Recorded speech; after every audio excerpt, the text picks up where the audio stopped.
Hi everyone, this is Human Rai. Welcome to strategy coders. आज के इस वीडियो में हम कवर करेंगे वोलेटिलिटी क्या होता है। सो बेसिकली जो वोलेटिलिटी होता है ना, उसका मतलब ये होता है कि जो कैंडल्स का साइज़ है वो बड़ा हो रहा है, आप ऐसा समझ सकते हो। तो वोलेटिलिटी ऐसा भी हो सकता है कि डाउन ट्रेंड में आपको देखने मिले, ठीक है। ऐसा भी हो सकता है अप ट्रेंड में आपको देखने मिले, और ऐसा भी हो सकता है कि रेंजिंग मार्केट में आपको देखने को मिले।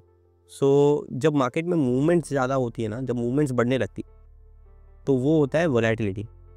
जैसे एग्जांपल के लिए यहाँ पे देखिए, आप यहाँ पे देखिए कैंडल्स का साइज़ बढ़ रहा है। सो ये जो है ये है वोलेटिलिटी। यहाँ पे देखिए कैंडल्स का साइज़ बढ़ रहा है, ये वोलेटिलिटी है। ओके, और यहाँ पे देखिए अब नॉर्मल कैंडल्स है तो ये वोलेटिलिटी नहीं है।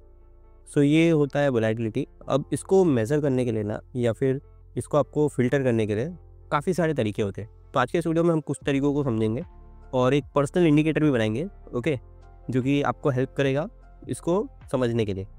अब ये यूज़फुल कहाँ होता है?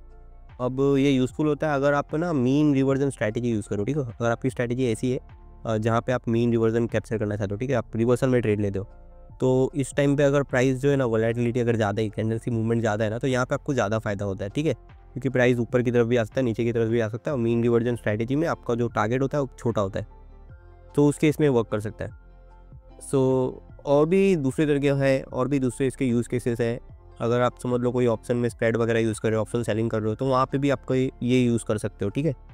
सो अब हम इसको समझते हैं कि किस तरीके से वर्क करता है और हम इसे किस तरीके से मेज़र कर सकते हैं। तो बेसिकली जो पहला तरीका है ना, वो है VSS है, मतलब जो वॉल्यूम स्प्रेड एनालिसिस है, उससे हम कर सकते हैं वॉल्यूम देख के।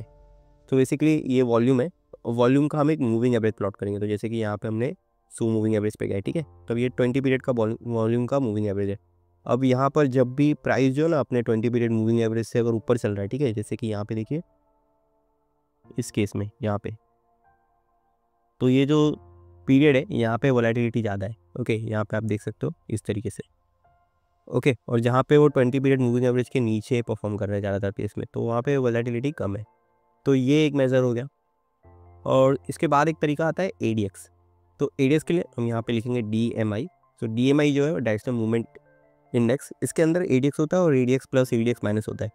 तो आपको यहाँ पे इसको क्लिक करना है, ये आया, ओके। फिर इसमें ये वाली जो लाइन है ना, ये प्लस है, ओके, ये वाली माइनस है, और ये जो है ये ADX है। तो यहाँ पे आप देखिए ये जो पिंक लाइन है ये ADX है। तो यहाँ पे देखिए अब इसको यूज़ कैसे करते हैं लोग।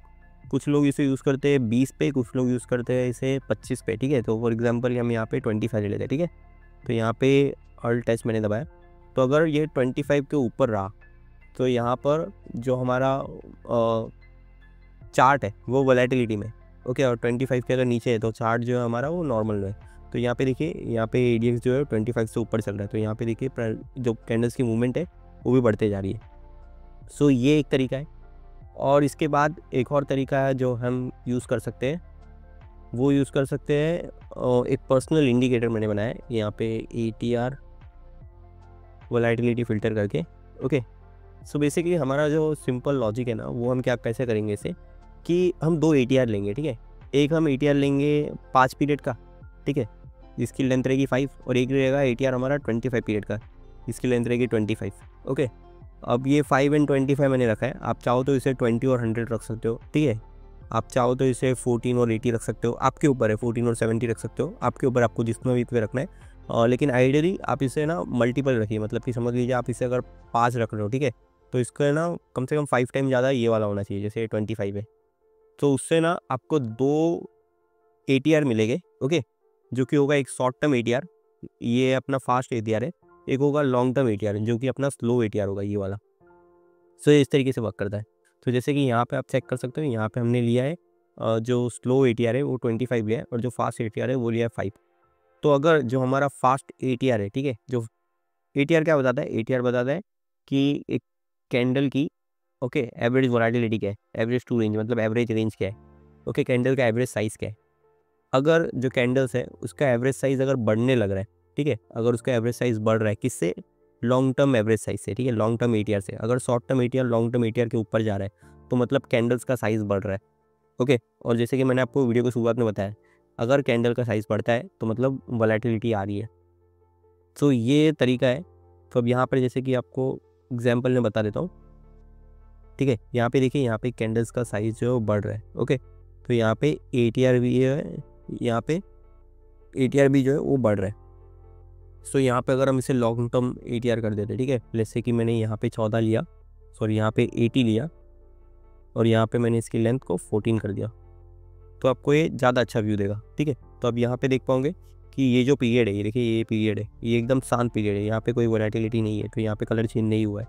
पर जैसे जैसे वोलेटिलिटी प्राइस ने पकड़ा, वैसे वैसे कैंडल्स का साइज़ बढ़ने लगा।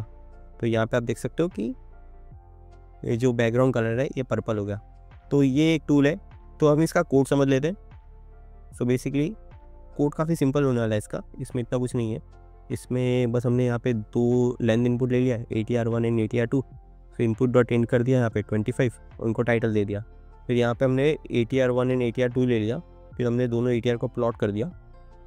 ओके, कलर जो है, कलर हमने मैक्सिमम ये रखा है, ओके, ताकि ये अच्छा कलर दिखे, ब्राइट दिखे।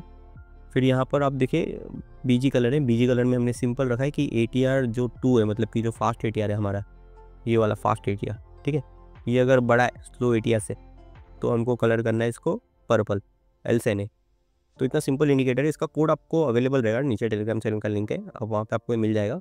सो बेसिकली इतने सिंपल इंडिकेटर से हम एक वोलेटिलिटी का फ़िल्टर बना सकते हैं।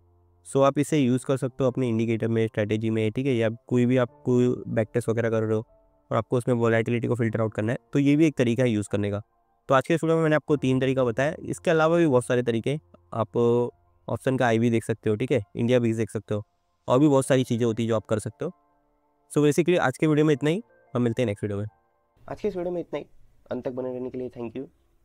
मैं चाहता हूँ कि आप कुछ चीज़ें कीजिए, आप इस वीडियो को लाइक कीजिए, आप चैनल को सब्सक्राइब कीजिए, और हो सके तो इस वीडियो को अपने ट्रेडिंग ग्रुप में शेयर कीजिए। Thank you, trade safe.